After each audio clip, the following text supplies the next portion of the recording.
It's a real privilege to be here. I was invited by Serkan and Mir, two of my wonderful students. I'm teaching a class on Ottoman history this semester, and I didn't really blink. I just, jumped on the opportunity to engage in a dialogue. I mean, this is what we do. I have a dog in this fight. I was raised as an Orthodox Christian, and it's a very peculiar form of Orthodox Christianity, which kind of erupted in the 1990s. I was born a citizen of former Yugoslavia, a place that doesn't exist anymore. In a time when Marxism-Leninism was kind of thrown into the dustbin of history, and then members of my family suddenly remembered they were also Christians, and not only Marxists. So their Christianity was always a very peculiar mix of superstition and scriptural faith, I guess. But I'm super happy to be here and tell you what I can about Islamophobia and anti-Semitism as historical phenomena. And I'm clearly a historian of modern Europe, so this will be my framing. Again, a privilege to speak with and discuss with a group that brings together different academic disciplines and traditions of faith. That matters for the topic because what we're discussing today, right, anti-Semitism and Islamophobia, is not just history. I mean, everybody knows this. It's about how human beings understand difference and how those understandings can either divide us or bring us together. So let me begin with a question that I'll then seek to answer. How do societies decide who belongs and who does not? European history offers a powerful and at times deeply troubling set of answers. Across centuries, even millennia now, two groups, Jews and Muslims, have repeatedly been positioned as outsiders. The hostility directed toward them has taken different forms historically. It was of different intensity, but it has also followed recognizable patterns, I think. So this goes back to your earlier question, how can we put these things in the same analytical universe, in the same frame of thinking? Today I'll trace those patterns quickly, to the best of my ability, not just to understand the past, but to sharpen our discussion, how we think about the present, our predicament. So let me first clarify the terms I'll be using. So I see anti-Semitism as the hostility toward Jews as a religious, ethnic, and finally racial group. And Islamophobia as fear, prejudice, or hostility towards both Muslims and Islam as an established system of faith, belief. What's important here is that neither of these are static. They're not fixed ideas that look the same across time. Instead, they adapt. They take on new languages, new justifications, and new forms depending on the social and political context. So anti-Semitism of 2026 is not the same anti-Semitism that we know from our study of Nazi Germany, for instance. The same goes for Islamophobia. So rather than thinking of them as isolated prejudices, it's more accurate to think of them as evolving systems of exclusion. Right? Systems that draw boundaries, define who's in, who's out, and often justify unequal treatment. So let's begin with anti-Semitism. In medieval Europe, Jewish communities lived as minorities across the continent within overwhelmingly Christian societies. Their difference was primarily understood in religious terms, but that difference was not neutral. It was moralized and highly politicized at times. Jews were often portrayed, and clearly I have to be very kind of strategic and quick about this. So there's going to be a lot of abstractions and generalizations, but this is why we can discuss later on. Jews were often portrayed as spiritually dangerous, standing outside the moral order of Christendom, Christian society. And one of the most striking examples of this is the emergence of the blood libel accusations, with which you might be familiar in around 12th century. The false claim that kind of kept reverberating through centuries that Jews murdered Christian children for ritual purposes. And this goes to the betrayal and murder of Christ. One of the earliest recorded cases took place in Norwich, in England, of all places, in 1144. A young boy named William, Christian boy, was found dead and local Jews were falsely accused, without any evidence, of ritual murder. The accusation spread not because it was proven, but because it resonated with existing fears and suspicions. So there was something there in the community. So if we pause and reflect on this, we see something very important. This was not simply ignorance. It was a social narrative that gave people a way to make sense of a tragedy. It transformed uncertainty into certainty and fear into a clear accusation. It created a clear boundary between innocent us and guilty them, or dangerous them. Over time, these perceptions became embedded in institutions and had clear legal, political consequences. As you might know, Jewish communities were expelled from entire polities. England in 1290, famously, France at various points in its history, and most famously Spain in 1492. In Spain, the expulsion in Portugal followed centuries of coexistence, but also growing pressure for religious conformity. When Jews were ordered to leave, they faced an impossible choice: convert, flee, or face severe consequences, meaning death. Many lost homes, livelihoods, and communities overnight. You've heard of the Inquisition. The Inquisition was formed to trace the genealogies of Jewish converts and make sure that they do not engage in crypto-Judaism at home. So this was the original intent behind the founding of the Inquisition in the early 16th century.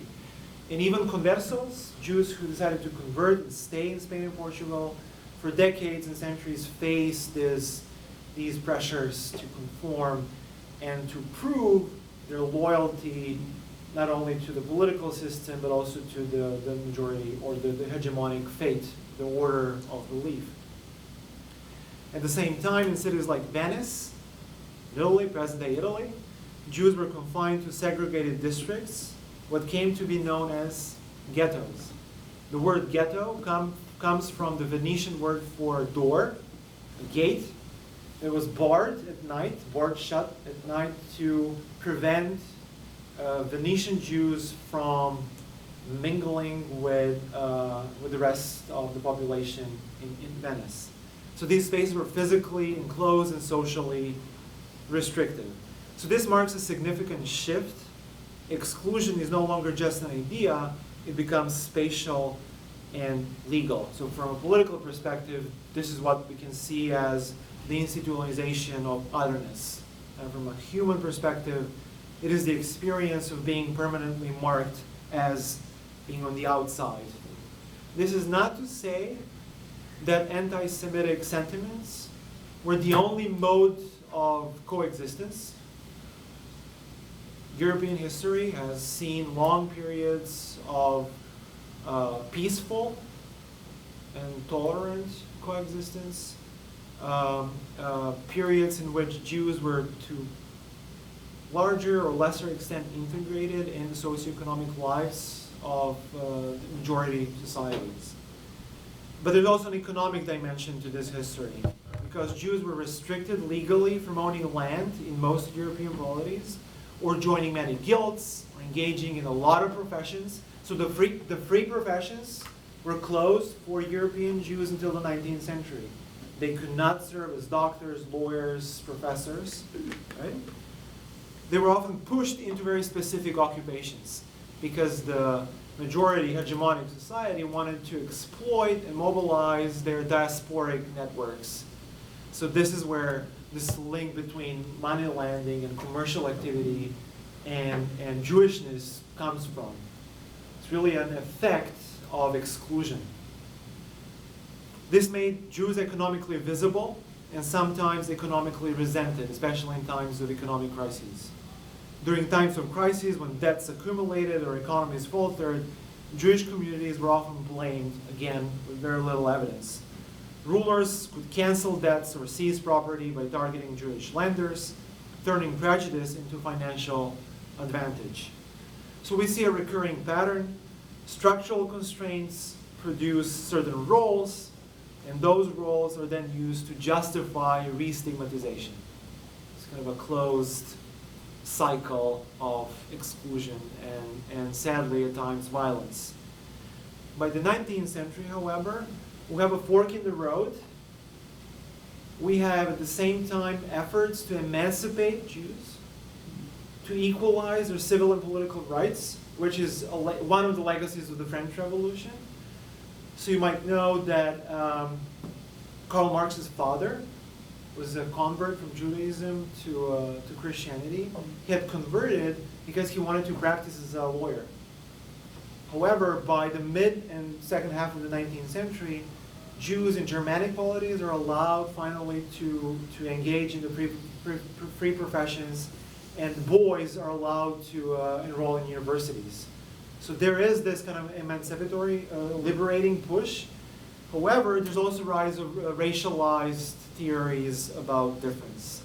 And anti-Semitism becomes racial. Jews are no longer seen simply as people of a different religion, but as essentially, fundamentally different race. And I use the quotation marks to denote that there's nothing organic about racial difference. This is an ideological, social construct of a very particular juncture in time. This means that conversion, once a possible path to acceptance, no longer changes one's status. And this shift reflects broader changes in European thought, including the rise of pseudo-scientific racial theories. Identity becomes something fixed, inherited, and immutable, at least in the minds of proponents of such racialized theories. And the consequences of this shift are enormous. In the First World War, tens of thousands of German Jews fought valiantly in the German armies. 40,000 German Jews were decorated as war heroes in the First World War. By the 1930s, Jews are fully excluded from public life in what becomes Hitler's Germany. So these are the consequences of the shift, and this lays ground for the Holocaust, the systematic murder of 6 million Jews by Nazi Germany and their European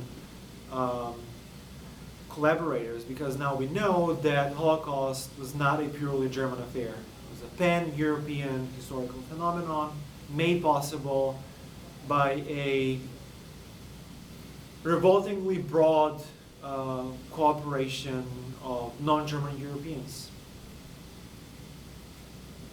Laws stripped Jews of citizenship, propaganda that humanized them, institutions from schools to courts were mobilized to exclude and ultimately destroy them. And at this point, exclusion reaches its most extreme form, not just marginalization, but elimination.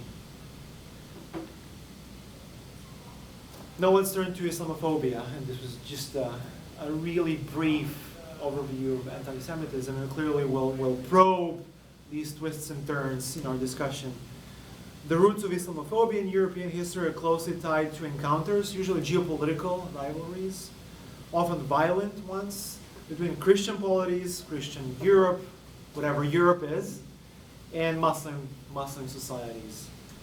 Even before the Crusades, as Islam erupts from the Arabian Peninsula and the first Arabic polities conquer most of the Eastern Mediterranean, there are these kind of violent geopolitical clashes. During the Crusades, beginning in the 11th century, European Christians launched military campaigns to capture lands considered sacred. And in this context, Muslims were framed as enemies of the faith. When violence is framed in religious terms, it becomes morally charged, it's clear, and the opponent is not just a rival, but a threat to sacred order. Accounts from the time often depicted Muslims in starkly negative terms: barbaric, violent, irredeemably different. These portrayals helped justify warfare and reinforce a sense of division. And as time goes on, these perceptions are reinforced through new historical experiences.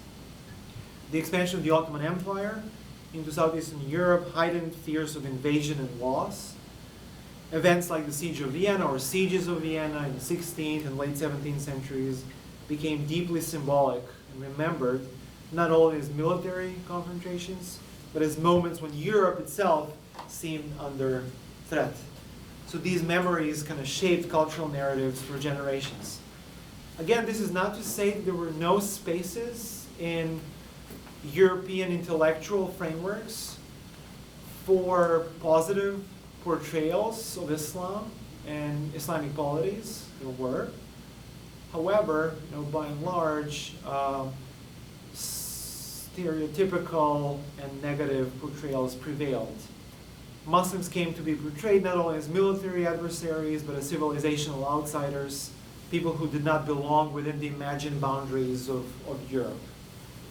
Over time, this perception evolves further. In literature, art, early scholarship, Muslims are often depicted as exotic, irrational, or despotic. This is where we get the trope of Oriental despotism. These images appear even in contexts far removed from direct conflict. This is significant because it shows how prejudice can persist without immediate cause. It becomes embedded in culture, in the stories we tell, in images we share, and assumptions that are passed down without really consciously thinking about it. During the times of European colonial expansion, especially later on in the 19th century, Islamophobia becomes intertwined with imperial power.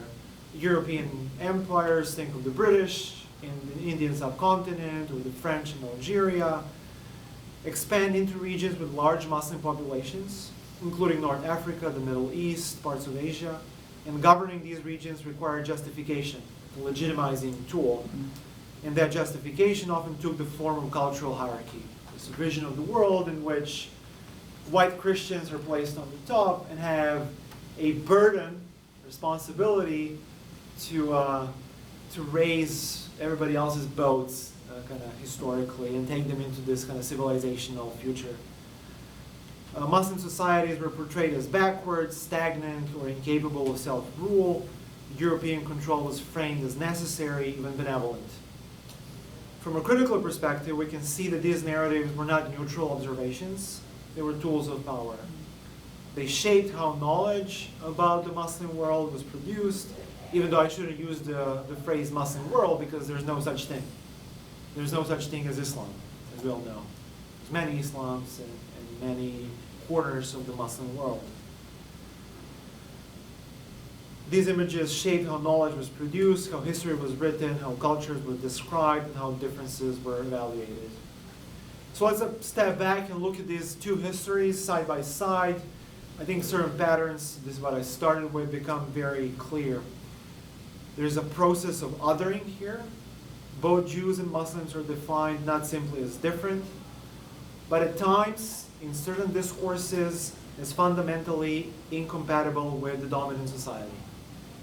Difference becomes distance, and then distance can become suspicion, eventually violence. Second, in both these cases, we see a lot of scapegoating, particularly in times of crises.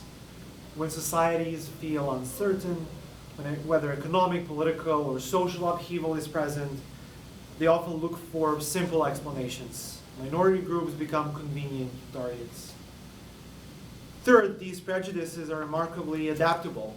They shift. These discourses, be that anti-Semitic or Islamophobic, shift from religious to racial and back, depending on the current needs of the moment. Islamophobia moves from military fear to cultural and political suspicion. The language changes, but the underlying logic is there, remains there. And finally, these ideas can often be used strategically. They can be wielded and mobilized by leaders to unify populations, to justify policies, or redirect frustration. This is a crucial point, I think. Prejudice is not only emotional, it can be politically useful. I think we're witnessing this. So what does this mean for us here in an interfaith academic setting? It means that we're not just studying history, we're encountering patterns that continue to shape the present. It's not easy or even advisable to just take a portion of history and try to kind of jam it into our present day imperatives and needs. But I think learning about these patterns of thinking and writing and talking and acting about difference is illuminating.